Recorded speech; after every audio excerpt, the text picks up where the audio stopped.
Bapak, ibu-ibu, saudara-saudara kaum muslimin rahimakumullah. Di dalam kehidupan kita sebagai seorang muslim, minimal 5 kali dalam sehari semalam kita mendengar seruan untuk mendirikan solat yang disebut azan. Ada kalimat menarik di dalam kalimat azan itu, yakni seruan hayya 'alal falah, marilah menuju kepada keberuntungan, marilah meraih kemenangan. Seruan ini adalah kecenderungan dari setiap manusia, apapun warna kulitnya. Artinya, setiap orang dalam hidup selalu ingin meraih dan mencari kemenangan. Kemenangan akan melahirkan kepuasan batin, dan kepuasan batin memberikan kebahagiaan. Sedangkan kekalahan melahirkan penderitaan batin, dan penderitaan batin menjerumuskan seseorang di dalam berbagai bentuk kerugian. Jikalau inilah seruan azan, maka masalahnya ialah apa yang menyebabkan kita meraih kemenangan. Al-Quranul Karim memberikan tuntunan dan ajaran kepada kita bahwa orang-orang yang memperoleh kemenangan itu tidak lain adalah orang-orang yang bertakwa.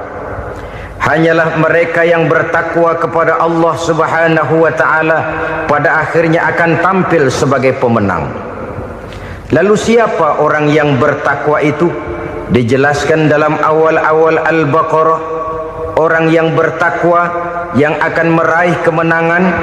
Pertama, allazina yu'minuna bil ghaib, yaitu orang-orang yang beriman kepada yang gaib, percaya bahwa ada alam yang gaib, alam yang abstrak, alam yang tidak bisa dijangkau oleh salah satu daripada panca indera kita.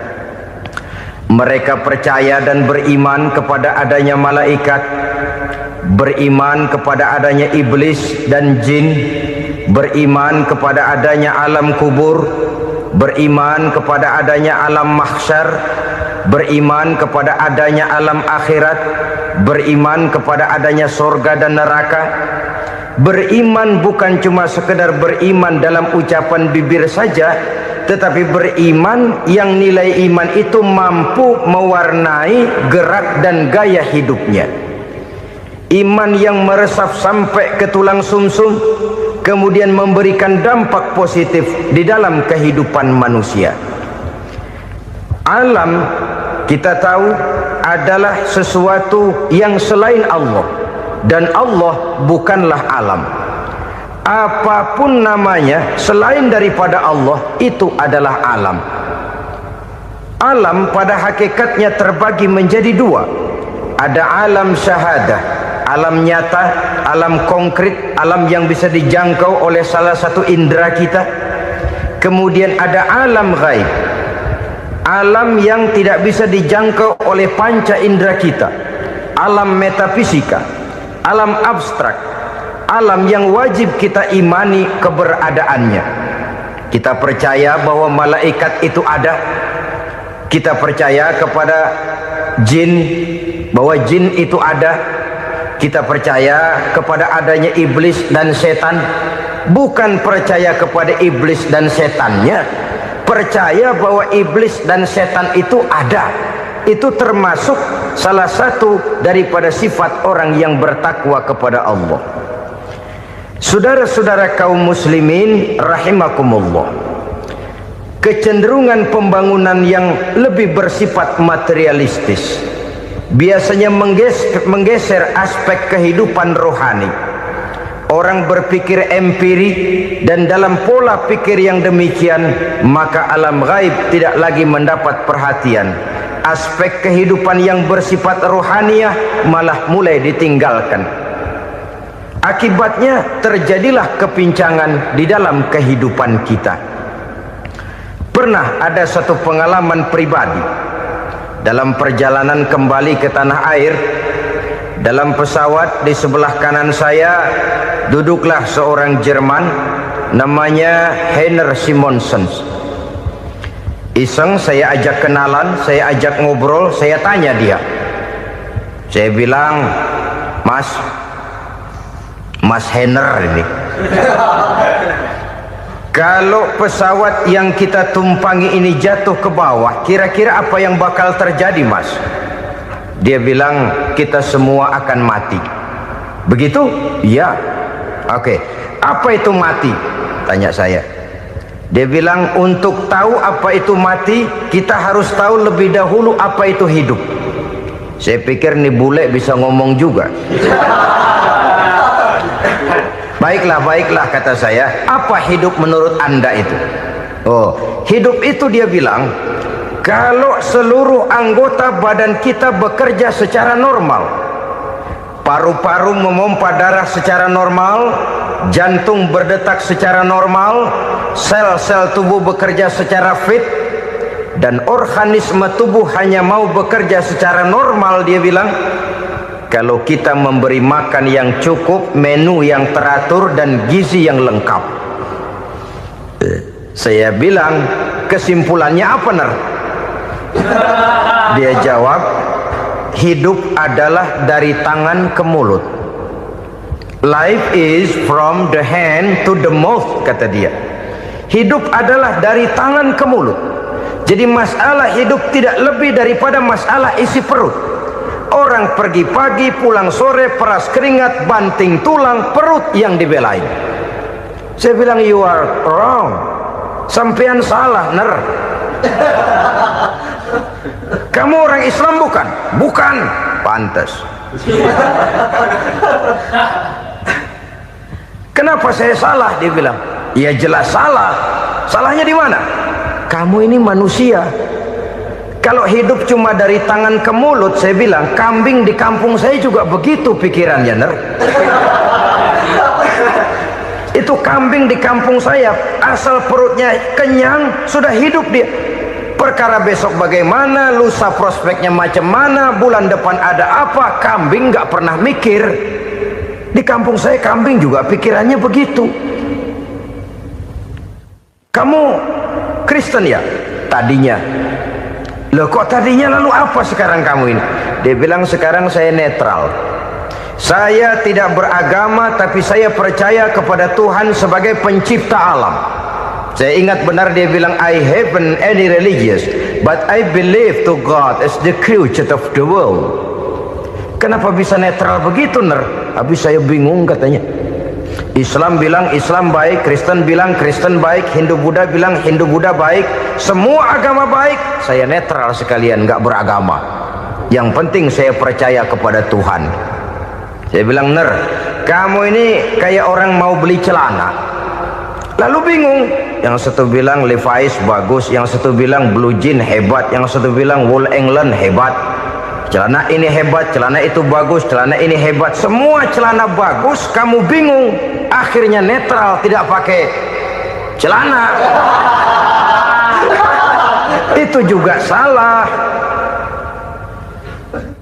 Saya pikir-pikir, kemudian saya melihat bahwa dua pola berpikir Heiner ini nampaknya sudah mulai menggejala di lingkungan masyarakat bangsa kita. Disadari atau tidak, secara jujur kita harus berkata, dua pola pemikiran Heiner ini mulai berkembang di tengah masyarakat bangsa kita. Pertama, pola pikir materialisme. Hidup adalah dari tangan ke mulut. Masalah hidup tidak lebih masalah isi perut. Itu yang perlu dibela, dan disitulah arti kehidupan. Pergi pagi, pulang sore, peras keringat, banting tulang untuk mempertahankan perut. Kalau sudah kemari cara orang berpikir, maka buat apa percaya kepada yang gaib? Untuk apa sholat? Untuk apa puasa? Untuk apa zakat? Untuk apa menghadiri majelis taklim? Tanpa kepercayaan kepada yang gaib, hidup berjalan menurut alur empiris dan materialis. Kalau sudah ke sana cara orang berpikir, biasanya orang lalu cenderung menghalalkan segala cara. Hanyalah orang yang percaya bahwa akhirat ada, hanyalah orang yang percaya bahwa alam kubur itu ada, hanyalah orang yang percaya bahwa malaikat itu ada, hidupnya akan lebih terarah dan terkendali.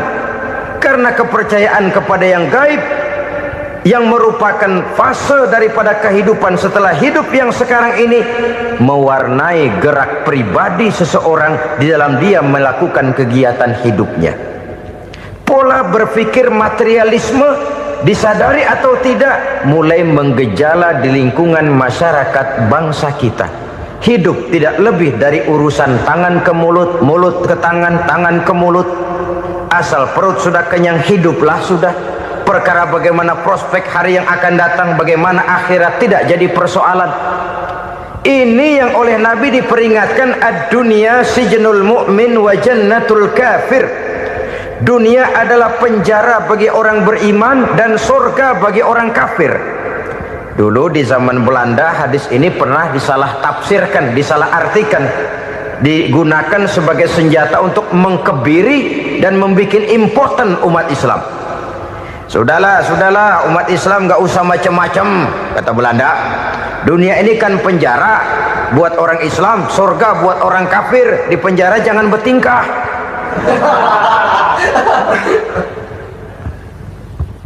Pengertiannya tidak begitu. Dunia adalah penjara bagi orang mukmin. Artinya dalam kehidupan dunia seorang mukmin tidak bebas memperturutkan hawa nafsunya. Di penjara hawa nafsunya itu. Sebaliknya surga bagi orang-orang kafir. Buat orang kafir surgalah dunia ini. Mereka bebas memperturutkan hawa nafsunya, dilarang tidak terlarang, dicegah pun tidak tercegah. Mereka hidup menurut alur bisikan nafsu mereka sendiri. Kemudian bila ajal datang, maut merenggut nyawa, selesailah surganya sampai di situ.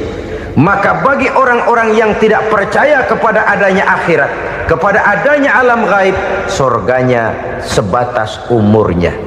Sekali lagi, surganya sebatas umurnya. Bila umur selesai, ajal pun datang merenggut nyawa, selesailah sudah surganya sampai di situ. Alangkah pendeknya perjalanan orang-orang yang tidak percaya kepada alam gaib ini. Bagi kita mukmin, jikalau kita mampu memenjarakan hawa nafsu, kita bisa bahagia di dunia ini. Dan Islam memang tidak menyuruh kita sengsara di dunia. Raih dunia, kejar dunia, gapai dunia sebagai alat untuk mencapai kebahagiaan di akhirat nanti. Hidup adalah satu perjalanan panjang yang terbentang sejak kita terlahir dari alam rahim sampai kepada alam akhirat nanti. Andai kata kita gagal meraih kebahagiaan di dunia, toh kita masih punya akhirat. Tapi jangan jadi dalil yang melemahkan semangat. Biarin dah kita di dunia kebelangsak, yang penting akhirat. Akhirnya dunia benar-benar kebelangsak. Bagaimana dunia ini bisa kita raih, dan bagaimana meraih dunia untuk menunjang kepentingan akhirat nanti. Yang kedua, dari pikiran Heiner yang saya lihat menggejala di lingkungan masyarakat bangsa kita, timbulnya manusia-manusia netral. Seolah-olah Tuhan yes, agama no. Sama Tuhan percaya, agama ogah. Tuhan ngangguk, giliran agama godeng. Padahal hampir dalam setiap ayat dalam Quran, kata-kata amanu biasanya bergandeng dengan wa amilus sholihat. Iman dan amal soleh. Ini sebagai isyarat Tuhan dan agama jangan pernah dipisah-pisah. Apabila kita bertuhan, maka kita harus beragama. Apabila kita beragama, maka agama itu harus bersumberkan dari Tuhan yang kita imani itu. Tidak mungkin kita pisah, Tuhan yes, agama no. Sama Tuhan percaya tapi agama bikin sendiri. Sembayangnya cukup bengong 2 jam madep ngulon.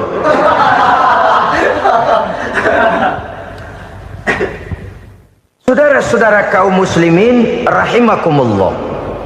Jadi dengan demikian, agama yang kita akui merupakan unsur mutlak di dalam pembangunan sekarang ini, merupakan bagian dari kehidupan yang menuntun kita bahwa di balik alam nyata ini, di balik alam syahadah ini ada alam gaib. Dan mudabbir, murabbi, yang mengatur, yang menguasai, yang memelihara, baik dia alam nyata, baik dia alam gaib, tidak lain adalah Allah Subhanahu wa ta'ala. Di sana ada satu super power, satu maha kekuatan yang kita perlu bersandar kepadanya. Sebagai makhluk nyata yang hidup di alam nyata, berbuatlah secara nyata sebagaimana harusnya kita berbuat. Karena Islam jelas bukan agamanya orang pemalas. Islam jelas bukan agamanya orang yang mengajarkan setelah selesai sholat boleh duduk, nggelenggem ayam-ayam, ndelohom, menghitung bintang di langit sambil menunggu keajaiban. Tidak. Islam adalah agama yang mengajarkan apabila sholat sudah selesai kamu kerjakan, bertebaranlah di permukaan bumi, cari karunia Tuhanmu. Jangan hidup berpangku tangan menunggu keajaiban, karena hidup bukan undian. Jangan berharap untung besar tanpa mau peras keringat. Tapi di sebalik itu toh kita juga harus yakin bahwa di sisi usaha nyata yang kita lakukan ada satu super power, satu maha kekuatan gaib yang menentukan berhasil dan tidaknya usaha kita. Kepercayaan kepada hal semacam inilah yang mendorong kita untuk mempunyai sandaran vertikal, agar jikalau usaha ini berhasil, kita tidak lupa diri dan lupa daratan. Jikalau usaha ini gagal, kita tidak putus asa dan buruk sangka, tidak cupik pandangan dan sempit hati, tapi mampu melihat persoalan dengan kacamata putih sambil husnuzon kepada Allah Subhanahu wa ta'ala. Kita percaya malaikat itu ada yang namanya Raqib dan Atid, mengawasi gerak hidup kita sampai kepada gerak hati kita. Ini memberikan sugesti agar kita berhati-hati, tidak sejengkal tanah pun kita bisa berlindung dari pengawasan Raqib dan Atid. Ada Munkar Nakir yang akan menyoal kita di alam kubur. Ada malaikat Malik, penjaga neraka. Ada malaikat Ridwan yang menjaga surga. Kita percaya kepada adanya jin, kita percaya kepada adanya setan, iblis. Percaya kepada adanya, bukan mempercayai si setan, si iblis lalu menjadikannya sebagai teman. Tidak. Percaya bahwa mereka itu ada dan merupakan makhluk Allah yang gaib, yang diciptakan Allah Azza wa Jalla. Kepercayaan kepada alam gaib memberikan motivasi terhadap gerak lahir manusia, sehingga dengan motivasi kepercayaan kepada yang gaib, gerak lahir jadi lebih terarah, jadi lebih terpelihara. Pernah seseorang bertanya, "Pak, apakah adanya akhirat bisa dibuktikan secara ilmiah?" Saya bilang tidak bisa, tidak bisa. Kenapa? Karena yang berangkat nggak pernah pulang kemari lagi. Kalau dia pulang kemari bisa kita tanya bagaimana enak di sono. Cuma secara moral saya katakan, lebih beruntung orang yang percaya kepada akhirat daripada yang tidak. Sekarang saudara percaya akhirat ada, lalu saudara baik-baik di dunia, sholat, puasa, zakat, menolong orang lain, menebarkan kebajikan. Saudara mati, andai kata akhirat tidak ada, toh dalam hidup saudara sudah berbuat baik, paling tidak nama saudara akan dikenang sebagai orang baik. Sebaliknya, saudara percaya, kata saya, bahwa akhirat tidak ada, lalu hidup semau-maunya, tenggelam dalam maksiat dan munkarat, menentang Allah, tidak mau ruku dan sujud, lalu saudara mati, kemudian akhirat ada, ayo mau apa? Bekal tidak punya. Jadi secara moral lebih beruntung orang yang percaya kepada adanya akhirat daripada yang tidak percaya. Dan itu alam gaib yang tidak bisa dibuktikan secara eksat. Jangankan untuk membuktikan seperti itu, dalam kehidupan sehari-hari saja yang kita rasakan tidak selalu berbentuk toh. Angin, bagaimana sih bentuknya angin? Kita tidak tahu. Merah, buktinya kalau dikerok merah. Yang merah itu kulit, yang kulit kita bukan anginnya. Sakit, rasa sakit itu ada, tapi bagaimana bentuk sakit kita nggak pernah tahu. Kalau kita makan cabai pedas, bagaimana bentuk pedas itu tidak ada, tapi rasa ada. Bentuk pedas hijau, cabenya bukan pedasnya. Tidak semua yang kita rasakan bisa kita gambarkan dalam bentuk yang konkret.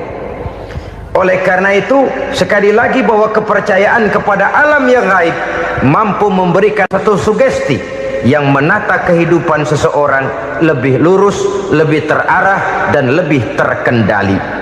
Maka wajar kalau kepercayaan kepada yang gaib mengantarkan seseorang untuk meraih kemenangan.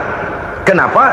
Dia percaya kepada yang gaib, bahwa akhirat ada, bahwa alam kubur ada, bahwa pertanggungan jawab itu ada. Maka dia lalu tidak hidup saenae udele dewe, itu loh. Tidak hidup menurut seleranya sendiri, terarah, teratur. Ini cirinya yang pertama. Orang bertakwa yang akan meraih kemenangan, mereka beriman, mereka percaya kepada yang gaib. Bahkan hal-hal konkret saja selalu berangkat dari yang gaib. Saudara-saudara, para remaja, para pemuda sekarang ini tidak pernah tahu toh siapa yang akan jadi teman hidup saudara. Kita bisa saja ngerancang, mentargetkan, tapi toh akhirnya yang namanya jodoh bukan kekuasaan kita. Rezeki di luar kemampuan kita. Begitu juga ajal, maut, jodoh, ajal adalah contoh-contoh konkret bahwa pada akhirnya yang gaiblah yang menentukan. Bertahun-tahun ngelancong, emang jodoh seret, nggak jadi.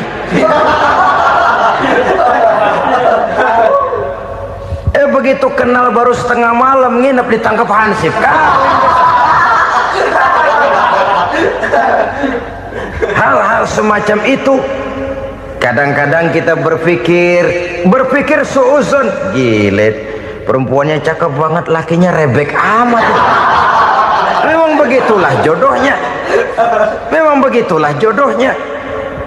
Saudara hadirin ma'asyiral muslimin yang saya hormati, jadi hal-hal yang konkret saja kita yakini sepenuhnya ditentukan oleh satu superpower yang gaib itu tadi. Dari sanalah segala ketentuan itu berangkat dan kesanalah segalanya akan kembali. Maka kepercayaan kepada yang gaib meluruskan gerak hidup seseorang dan itu akan mengantarkan dia kepada meraih kemenangan. Satu. Yang kedua, wa yuqimuna shalah. Orang bertakwa yang akan meraih kemenangan itu adalah orang-orang yang mendirikan sholat. Kenapa sholat mengantarkan orang untuk meraih kemenangan? Yang jelas, inna sholata tanha anil fahsya'i wal munkar. Sholat mampu mencegah manusia dari perbuatan keji dan munkar. Banyak filsafat hidup yang terkandung di dalam sholat ini. Sejak kita wudhu sampai kita menghadap ke arah kiblat, sampai kita melakukan gerak-gerak sholat, bacaan-bacaan yang ada di dalam sholat, lalu sampai kepada mengucapkan salam. Banyak filsafat hidup yang terkandung di dalam sholat. Umpamanya saja, setelah takbiratul ihram mulai kita dengan sholat dalam posisi berdiri, diajarkan dalam kitab-kitab fikih agar kita melihat ke arah tempat sujud. Ini kan filsafat kehidupan. Kalau kamu sholat dalam posisi berdiri, lihat tempat sujud. Jangan sholat mata jelalatan, sebab nanti bisa mengurangi kekhusyuan. Jadi wajar kalau yang dikatakan bahwa yang paling afdol adalah shaf yang di depan. Kenapa? Secara harfiah pengertiannya akan lebih mengundang kekhusyuan. Kenapa? Kalau kita di shaf paling depan di masjid umpamanya paling banter kita lihat tembok. Tapi kalau kita shaf di tengah atau di belakang, orang-orang di depan kita pun akan kelihatan. Yang bajunya loreng, yang bajunya genggang, yang bajunya macam-macam. Kita lihat, kadang-kadang kita pikirin, ada yang bajunya bolong. Kita sholat tapi dalam hati, nih orang bajunya robek yang nggak tahu apa. Ada saja hal-hal yang mengusik kekhusyuan kita. Oleh sebab itu diajarkan dalam posisi berdiri, lihat, arahkan pandangan matamu kepada tempat sujud. Ini kan filsafat kehidupan. Maksudnya apa? Kalau lagi diri, lihat dong tempat sujud. Kalau udah di atas, ingat dong sama yang bawah. Kalau sudah tinggi, ingat dong dari mana kamu berangkat. Kalau sudah berkuasa, bantu dong yang lemah. Kalau sudah kaya, santuni dong yang miskin. Kalau sudah alim, bimbing dong yang awam. Ini filsafat kehidupan. Dalam posisi berdiri, kau lihat tempat sujud. Ini akan melahirkan kepekaan sosial, di mana seseorang mau tahu kepada orang lainnya. Bagaimanapun kaya kita, tinggi pangkat dan jabatan kita, jikalau hidup hanya untuk kepentingan perut sendiri saja, rasanya belum membawa manfaat di dalam kehidupan kita. Tapi efek yang tertinggi sesungguhnya, solat mencegah manusia dari perbuatan keji dan munkar. Perbuatan keji dan munkar, walaupun kelihatannya mendatangkan uang, membawa keuntungan, tapi itu keuntungan semu, keuntungan sementara. Dengan menipu orang lain kita bisa dapat untung, tapi tidak membawa berkah, dan itu adalah kerugian besar dalam kehidupan kita. Maka untuk meraih kemenangan harus dimulai dengan membentuk kepribadian yang tegar, memiliki sandaran vertikal yang langsung kepada Allah Subhanahu wa ta'ala, dan itu hanya bisa kita tempuh melalui jalur ibadah formal yang sudah ditentukan Allah, yakni solat yang 5 waktu. Untuk memperkuat itu ada solat-solat sunnah, rawatib, nawafil sebagai terminal kontrol cadangan untuk memelihara stabilitas temperatur batin di dalam kita berhubungan dengan zat yang maha gaib, yaitu Allah Subhanahu wa ta'ala. Orang sering bertanya, Pak, itu tetangga saya nggak sholat, duitnya nggak habis-habis, Pak. Nggak sholat tapi mobilnya tambah terus, nggak sholat tapi usahanya makin maju. Tapi di sisi lain ada orang yang rajin sholat, rezekinya butak bener. Anaknya mana kurus, mana korengan. Saudara hadirin ma'asyiral muslimin rahimakumullah, harus saya katakan bahwa solat memang bukan untuk cari duit. Solat adalah sandaran vertikal kita kepada Allah. Sedangkan soal rezeki itu berkaitan dengan sifat Allah maha pengasih dan maha penyayang. Allah maha pengasih, siapapun dikasih kalau mau usaha. Allah maha penyayang, tidak semua orang disayang oleh Allah Azza wa Jalla. Dan belum tentu banyak harta itu merupakan nikmat. Mungkin juga istidraj. Artinya istidraj itu dikasih tapi diambulin, kalau bahasa Betawinya itu. Dikasih tapi diambulin, itu bukan merupakan nikmat sesungguhnya, lebih merupakan azab dari Allah Subhanahu wa ta'ala.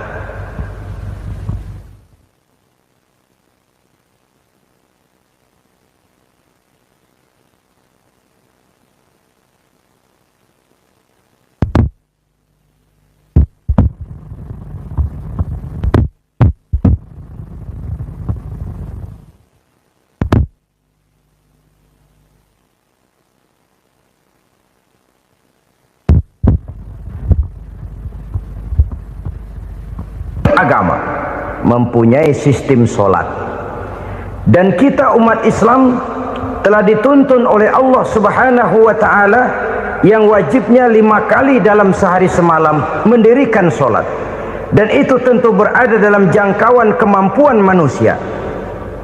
Pada awalnya barangkali kita memang merasa solat itu satu kewajiban, tapi semakin kita hayati makna, manfaat dan filsafat yang terkandung di dalam ajaran solat, semakin sampai kita kepada keyakinan bahwa solat adalah keperluan kita.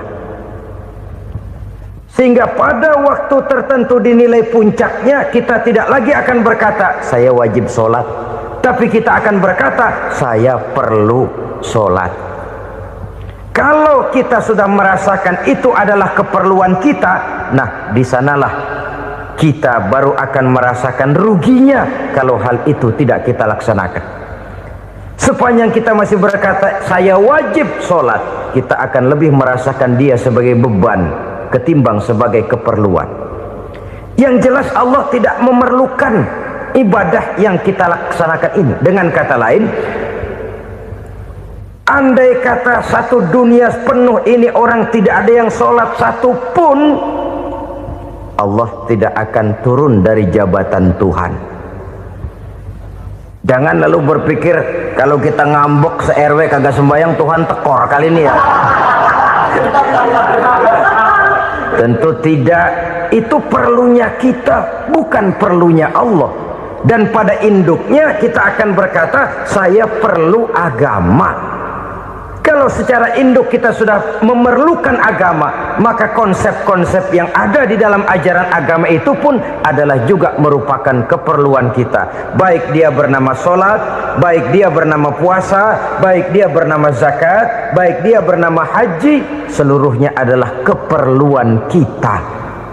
Dan sesuatu yang kita perlukan apabila tidak kita laksanakan akan melahirkan kerugian di dalam kehidupan. Jangan heran kalau kita membaca riwayat perjalanan hidup para salafus soleh, orang-orang soleh. Ada yang tahajud sampai 100 rakaat, ada yang sholat malam kakinya sampai bengkak. Kita sekalinya bengkak biri-biri. Ada yang sholat membaca surah dalam Al-Quran sampai khotam Quran. Kok mau? Mereka sudah merasakan itu keperluan. Itu saja soalnya. Satu saat pun jikalau kita merasa bahwa itu keperluan saya, kita pun akan melaksanakan seperti itu.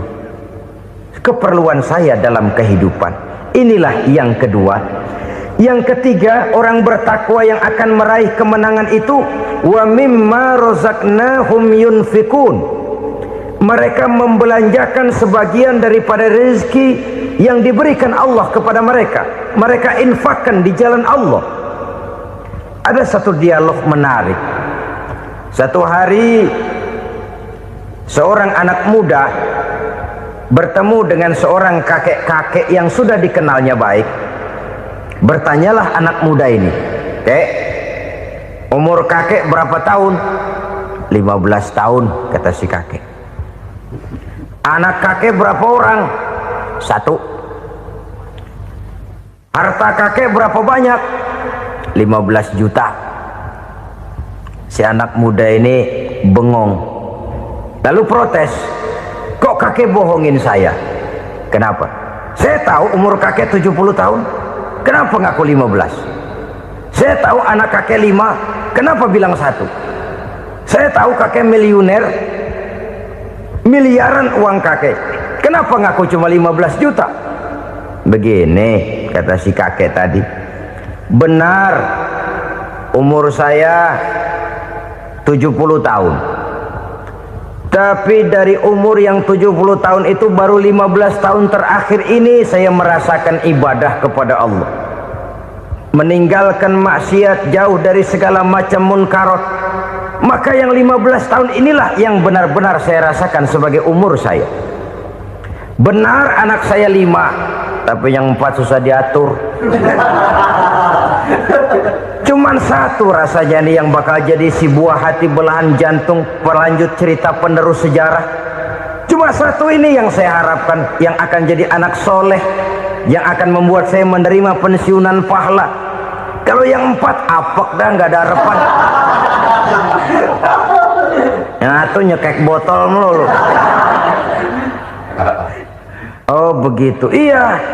Lalu kenapa kakek bilang harta kakek cuma 15 juta padahal saya tahu kakek uangnya miliaran, depositonya banyak? Ya karena 15 juta itulah yang saya ingat yang pernah saya belanjakan di jalan Allah. Saya merasa itulah harta saya yang sebenarnya.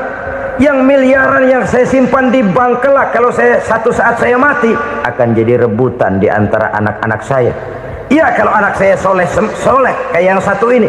Kalau yang 4 tadi udah tulen dia bakal berantem dah berebut tuh.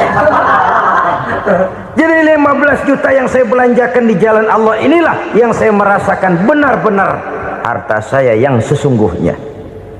Dialog ini patut menjadi bahan renungan kita bersama. Diberikan kita umur 40, 50, 60, 70, 80. Berapa tahun dari umur yang diberikan itu yang jalan mulus, yang kita gunakan untuk melaksanakan ibadah? Banyak harta kita simpan di bank, di lemari, di dompet, di tas. Tapi berapa yang sudah kita depositokan di jalan Allah yang akan menemani kita di hari kita kembali nanti? Maka orang bertakwa yang akan meraih kemenangan, wa mimma razaqnahum yunfikun, mereka membelanjakan sebagian dari rezeki yang diberikan Allah di jalan Allah subhanahu wa ta'ala. Ma'asyiral muslimin rahimakumullah, zahirnya memang kita memberikan kepada orang lain, tapi hakikatnya kita menyimpan untuk diri kita sendiri. Kita memberikan kepada yatim piatu 25.000. Zahirnya kita memberikan si yatim, hakikatnya kan kita cuma nyimpan. Saya berikan, titip kepadamu, ini untuk saya di akhirat. Kau boleh belikan baju, kau boleh belikan untukmu makan, kau boleh bayarkan sekolahmu. Ini untuk saya. Hakikatnya kita nyumbang masjid 1 juta, zahirnya kita berikan kepada panitia masjid, tapi hakikatnya kan cuma titip 1 juta ya, untuk saya di alam kubur nanti. Silahkan kau boleh belikan semen, ini uang, belikan besi, belikan pasir. Saya cuma sekedar titip untuk kepentingan saya. Hakikatnya kita cuma sekedar menitip. Sebagaimanapun pada hakikatnya, apapun yang kita miliki dalam kehidupan kan cuma sekedar hak guna pakai, bukan hak milik mutlak. Harta kita, rumah kita, kendaraan kita, kebun kita, pabrik kita, hak guna pakai saja. Hak milik mutlak cuma untuk Allah subhanahu wa ta'ala. Saudara-saudara kaum muslimin rahimakumullah, ini yang ketiga. Kemudian yang keempat, orang-orang bertakwa yang akan meraih kemenangan, allazina yu'minuna bima unzila ilaika, mereka yang beriman, mereka yang percaya kepada apa yang telah diturunkan kepadamu Muhammad, ay Al-Quran, yakni Al-Quranul Karim. Setelah percaya kepada yang gaib, mendirikan solat, kemudian menginfakkan sebagian dari rezeki yang diberikan Allah, mereka juga lalu percaya kepada yang diturunkan terhadap Nabi, yaitu tidak lain Al-Quranul Karim. Sekali lagi di sini, percaya bukan hanya sekedar percaya saja, tetapi percaya lalu menjadikan Al-Quran itu sebagai pedoman hidup. Sebab memang Al-Quran itu adalah GBHM, garis-garis besar haluan muslim. Apa yang harus kita lakukan, apa yang harus tidak kita lakukan, bagaimana mestinya kita bertingkah laku dan berbuat, seluruhnya tercantum di dalam Al-Quranul Karim. Itu sebabnya ketika satu hari Aisyah ditanya bagaimana akhlak Rasul, beliau menjawab, kana Rasulullah sallallahu alaihi wasallam khuluquhul Quran. Akhlak daripada Rasulullah tidak lain adalah Al-Quran. Jawaban simpel ini memberikan gambaran bahwa keseluruhan daripada konsepsi Quran sudah diterjemahkan dalam kehidupan Rasulullah sallallahu alaihi wasallam. Karena kita tahu akhlak adalah keseluruhan dari gerak hidup manusia, sejak ia berpribadi, berumah tangga, bertetangga, bermasyarakat, sampai kepada berbangsa dan bernegara. Al-Quran tetap memberikan sentuhan nilainya.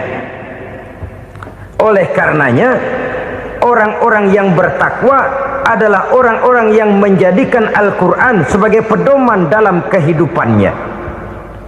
Dan kita yakini Al-Quran diturunkan kepada Nabi Muhammad, bukan merupakan produk Nabi Muhammad. Isi dan redaksinya langsung dari Allah subhanahu wa ta'ala. Kemudian cirinya yang kelima, orang bertakwa yang akan meraih kemenangan itu, wa ma unzila min qablika, tidak hanya sekedar percaya kepada yang diturunkan terhadap Nabi Muhammad yaitu Al-Quran, mereka juga percaya kepada apa yang pernah diturunkan kepada para nabi, kepada para rasul sebelum Nabi Muhammad. percaya kepada adanya suhuf, percaya kepada adanya Taurat, percaya kepada adanya Injil, percaya bahwa Allah dahulunya sudah menurunkan Taurat kepada Musa, percaya bahwa Allah sudah menurunkan Injil kepada Isa, percaya Injil ada, Taurat ada, diturunkan Allah untuk Isa dan Musa, tetapi tidak wajib mengamalkannya karena kita sudah diberikan Al-Quranul Karim. Ini yang perlu saya garis bawahi. Kita percaya Allah telah menurunkan Injil dahulu kepada Isa. Kita percaya bahwa Allah telah menurunkan Taurat dahulunya kepada Nabi Musa. Kadang-kadang ini dijadikan dalih, dikacaukan pengertiannya. Quran saja mengajarkan bahwa orang yang bertakwa harus percaya kepada Injil, maka pakailah Injil. Apalagi kalau ayat sebelumnya ditilap, dihapus, dihilangkan, Injilnya yang ditekankan, maka akan terjadilah penekanan yang salah arah. Karena salah arah akhirnya bisa merusak dan menghancurkan akidah. Ketika Rasul suatu saat pernah ditanya orang, "Ya Rasul, bagaimana sikap kita sebagai muslim terhadap Injil yang ada sekarang?" Beliau menjawab, "La tukadzibuhu jami'an wa la tusaddiquhu jami'an." Jangan didustakan seluruhnya, jangan juga dibenarkan semuanya. Artinya, ini sudah merupakan gambaran dari Rasul bahwa dalam Injil yang ada sekarang masih ada ajaran-ajaran tauhid yang dibawa oleh Nabi Isa dan diajarkan kepada umatnya. Tapi juga dalam Injil yang sekarang ini sudah terkena intervensi dan investasi manusiawi. Karena itu Rasul menyimpulkan, la tukadzibuhu jami'an wa la tusaddiquhu jami'an. Jangan didustakan semua, jangan dibenarkan seluruhnya. Kita memang percaya Allah telah menurunkan Injil kepada Nabi Isa dulu, tapi kita tidak wajib mengamalkan Injil. Kita percaya Allah telah menurunkan Taurat kepada Nabi Musa, tapi kita tidak wajib mengamalkan kitab ajaran Taurat. Yang wajib kita percayai dan kita amalkan hanyalah Al-Quranul Karim. Kenapa? Oleh karena baik yang ada di dalam Taurat, baik yang ada di dalam Injil, tentu tercakup di dalam Al-Quran sebagai kitab terakhir yang diturunkan oleh Allah Subhanahu wa Ta'ala. Dan itu wajar. Kalau seorang pejabat mau mengeluarkan satu keputusan baru, tentu dia harus meninjau keputusan-keputusan lama. Andai kata dianggap tidak berlaku, dianggap tidak relevan lagi, maka keputusan-keputusan lama itu tentu sudah dianggap tidak berlaku. Sebagian daripada aturan-aturan dalam keputusan lama yang masih dianggap relevan tercantum dalam keputusan baru yang wajib diamalkan. Begitulah hubungannya antara Al-Quran, Taurat, Zabur, dan Injil. 4 kitab samawi yang diturunkan Allah masing-masing kepada Zabur untuk Nabi Daud, Taurat untuk Nabi Musa, dan Injil untuk Nabi Isa alaihi wassalatu wassalam. Ketiga-tiga kitab itu kita percayai adanya. Kita yakini Allah telah menurunkan Zabur, Taurat, dan Injil, tapi kita tidak wajib mengamalkannya. Yang wajib kita mengamalkannya sekarang ini tidak lain hanyalah Al-Quranul Karim saja, karena ia mencakup apa yang ada di dalam Zabur, apa yang ada di dalam Taurat, dan apa yang ada di dalam Injil. Keotentikannya bisa dipertanggungjawabkan. Ya, tapi kan Nabi Muhammad sudah mati 14 abad yang lalu, dan di zaman beliau Al-Quran kan belum dikodifikasikan, belum ditulis. Bagaimana keotentikannya bisa dipertanggungjawabkan? Mudah saja. Allah berjanji, "Inna nahnu nazzalna dzikra wa inna lahu lahafizun." Kami yang menurunkan Al-Quran dan kami yang akan menjaga dan memeliharanya. Allah turunkan Quran, Allah menjaganya. Bagaimana cara Allah menjaga Al-Quran itu? Banyaknya orang-orang yang hafaz Al-Quran. hafaz Al-Quran 30 juz, 114 surah, 6.666 ayat. Sehingga jangankan satu kata, jangankan satu ayat, satu kalimat saja berubah sudah akan timbul reaksi dan mudah dimengerti. Kenapa? Banyak orang-orang yang hafaz Al-Quran. Sedangkan pada setiap akhir tahun biasanya malaikat Jibril selalu mengadakan checking terhadap ayat-ayat yang diturunkan pada waktu itu. Di zaman Nabi sendiri sudah ada usaha kodifikasi. Dan yang lebih luar biasa lagi, sampai hari ini tidak seorang pun mampu membuat satu ayat saja semacam Al-Quran. Ke bahasa manapun dia diterjemahkan, naskah aslinya tetap ikut, rujukan dasarnya tetap ada. Berdasarkan itu maka tidak mungkin terjadi penyelewengan terhadap atau pemalsuan terhadap ayat-ayat Al-Quranul Karim. Kesuciannya, keotentikannya, kemurniannya bisa dipertanggungjawabkan. Ma'asyiral muslimin rahimakumullah. Oleh karenanya, konsepsi dasar daripada ajaran Islam ini memang tidak lain adalah Al-Quran dan Sunnah. Isi daripada agama Islam yang merupakan iman, Islam dan ihsan, konsepsi dasarnya tidak lain adalah Al-Quran dan Sunnah Rasulullah Sallallahu Alaihi Wasallam. Maka yang kita perlukan sekarang ini adalah terjemahan Al-Quran di dalam kehidupan kita. Dengan demikian, maka gaya kehidupan yang lebih Qurani itulah yang kita dambakan. Kita perlu memang terjemahan Quran dalam bahasa Inggris, dalam bahasa Belanda, dalam bahasa Jepang, tapi yang lebih kita perlukan adalah terjemahan Quran di dalam kehidupan kita. Konsekuen, tidak memanipulasi, ringan sama kita jinjing, berat sama kita pikul. Jangan kalau lempengan ayat Quran tuh kira-kira enak diamalin, keras teriakan kita. Giliran kira-kira ayat Quran itu mukul kepala kita sendiri, diam kita. Itu ciri yang pernah disindir Allah dalam awal-awal Baqarah juga itu. Ciri beragamanya orang yang munafik.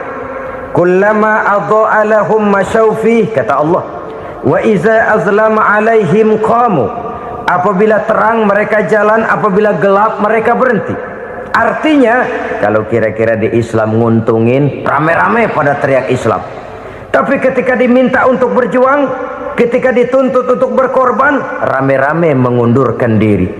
Nasib agama tidak ubahnya seperti daun pisang yang dikait orang di tepi jalan lantaran tak berpayung di ketika hari hujan. Manakala hujan usailah sudah, daun itu pun dicampakkan di tepi jalan, diinjak pula orang nan lalu. Artinya orang menjadikan agama cuma sebagai lipstick, decoration only, tidak konsekuen. Hanya pada saat-saat kelihatannya Islam membawa keuntungan, rame-rame orang teriak-teriak tentang Islam. Tapi jikalau diminta berjuang, jikalau dituntut untuk berkorban, biasanya rame-rame juga mengundurkan diri. Jangan heran kalau mayoritas hitungan kita, tapi minoritas peranan kita. Kuantitas kita dalam jumlah, tapi dalam kualitas kita lebih sering jadi penonton daripada jadi pemain. Padahal itu sangat tidak boleh terjadi. Umat Islam di Indonesia harus bangkit. Umat Islam di Indonesia harus sadar akan keberadaannya. Tidak boleh hanya jadi penonton berpangku tangan, karena memang agama kita juga mengajarkan untuk konsekuen di dalam menjabarkan ajaran-ajaran daripada agama kita. Kita sering menjadi jatuh menjadi umat yang lemah oleh karena kita ini tidak pandai menggalang kebersamaan yang diakibatkan tidak konsekuennya kita. Diistilahkan bahwa umat Islam di dalam menggalang kebersamaannya itu harus seperti orang main sepak bola. Saudara-saudara kan tahu orang main sepak bola itu. Orang main sepak bola, kalau pertandingan belum dimulai sih silakan saja kumpul di luar lapangan, atur strategi yang baik. Tapi kalau pertandingan sudah dimulai, turun ke lapangan hijau, jangan kumpul terus. Ada sepak bola gotong royong. mundur rame-rame, depan ke depan kumpul melulu mainnya. Kalah. Orang main sepak bola itu ya harus ada penyerang tengah, harus ada penjaga gawang, harus ada strikernya, harus ada kiri luarnya, kanan dalamnya yang jadi backnya.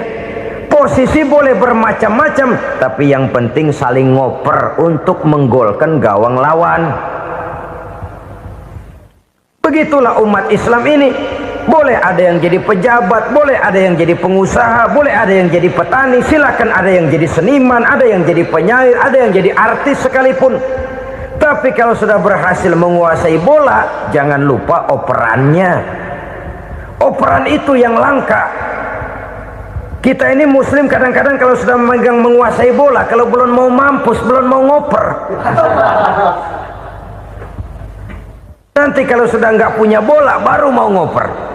Kalau sudah dengar-dengar mau dekat pensiun, baru mau jihad, baru mau berjuang, baru mau ngurus pesantren. Tanda tangan sudah tidak laku, memo sudah tidak dihargai, baru mau berjuang. Kemarin kemana mas? Kita tidak pandai memanfaatkan posisi. Dengan kata lain, kalau kembali kepada persoalan kita, konsekuensi kita terhadap agama yang kita anut ini belum ideal. Kita masih lebih sering berislam ini pada saat-saat yang menurut perhitungan kita membawa keuntungan. Tapi kalau diminta berjuang, dituntut berkorban, yang itu pun hakikatnya adalah untuk kepentingan kita juga. Allah tidak pernah menuntut kita untuk jihad bagi kepentingan Allah, itu tidak. Berjuang menegakkan agama Allah, apakah untuk kepentingan Allah? Tidak, untuk kepentingan kita. Sebab nilai-nilai jihad itu pada akhirnya akan membawa kita kepada suatu kebahagiaan. Setidaknya kalau tidak di dunia, tentu di akhirat sebagai syahid. Oleh karena itu, pada bagian akhir ini saya ingin mengajak, marilah kita konsekuen. Sekali kita berkitabkan Al-Quranul Karim, mari dia kita jadikan pedoman. Jangan cuma kita jadikan sebagai penghias dinding, pelengkap rumah, bahwa di rumah kita ada Al-Quran, tapi yang baca kecoa. Habis pada bolong tuh Quran. Yang penting kan punya Quran. Ditaruh di pintu rumah, biar apa? Biar kuntilanak kagak masuk katanya. Ya apa itu nasib Quran, cuma kerjanya jaga pintu, ngusir kuntilanak, ngusir memedi. Bagaimana kita hidup menurut tuntunan Al-Quran? Kadang-kadang tidak pernah menjadi masalah bagi kita. Maka bagaimanakah Al-Quran akan mungkin membawa keberkahan dalam hidup kalau ajarannya kita injak-injak dalam keseharian kita? Mewujudkan gaya hidup yang lebih Qurani, itulah yang akan kita rintis di dalam kehidupan kita, bertahap, step by step, menurut kemampuan yang ada pada kita. Jika jalan ini tidak bisa kita selesaikan, percayalah akan ada generasi penerus yang akan melanjutkan usaha dan cita-cita mulia itu.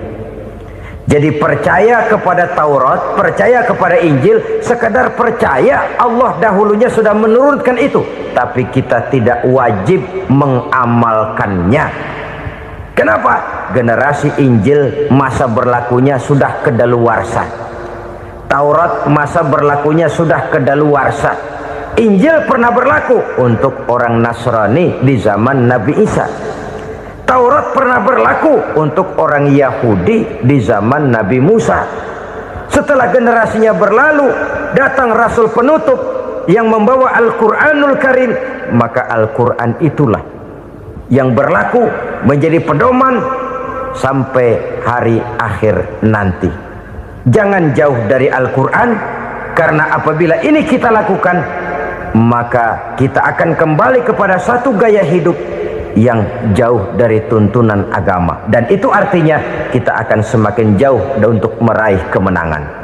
Saudara-saudara kaum muslimin rahimakumullah, yang keenam, yang terakhir, orang-orang bertakwa yang akan meraih kemenangan itu wabil akhirati hum yuqinun. Mereka percaya, mereka yakin seyakin-yakinnya akan adanya hari akhir, di mana seseorang akan mempertanggungjawabkan seluruh perbuatannya di dalam hidup ini. Dan tidak ada satu perbuatan yang bagaimana kecilnya sekalipun yang tersembunyi dalam pandangan manusia yang tidak akan dibukakan persoalannya di mahkamah Qadi Rabbul Jalil di akhirat nanti. Itulah sebabnya maka percaya kepada akhirat disebut secara khusus. Padahal di awal tadi sudah dijelaskan yu'minuna bil ghaib, percaya kepada alam gaib, dan alam gaib ini termasuk akhirat. Kenapa pada bagian akhir disebut lagi akhirat? Karena ternyata bahwa kepercayaan kepada adanya akhirat merupakan induk dari kepercayaan terhadap adanya malaikat, setan, jin dan lain sebagainya, dan akan lebih memberikan sugesti dalam kehidupan manusia untuk meluruskan gerak hidupnya. Jikalau satu saat tergerak hati akan berbuat kejahatan, ingin mencuri, sadarlah, awas ada akhirat. Sebab kalau kita cuma teriak awas ada polisi, itu cuma tertunda sementara. Begitu polisi meleng, embat. Kalau kita ingin berbuat jahat cuma berteriak awas ada hansip, cuma sementara ketika hansip itu ada. Tapi kalau ceritanya awas ada akhirat, mau menyeleweng awas ada akhirat, mau berjudi awas ada akhirat, mau mencuri awas ada akhirat. Keyakinan yang akan meluruskan gerak hidup manusia sehingga gerak itu jadi lebih terarah dan terkontrol, tidak merugikan baik diri sendiri, lebih-lebih orang lain. Ternyata bahwa kepercayaan kepadanya adanya hari akhirat sanggup menjadi sumber daya kontrol dari kehidupan manusia, sehingga ia tidak terjebak dalam perbuatan maksiat dan munkarat. Saudara-saudara kaum muslimin, inilah saja yang kita bicarakan pada pertemuan kali ini.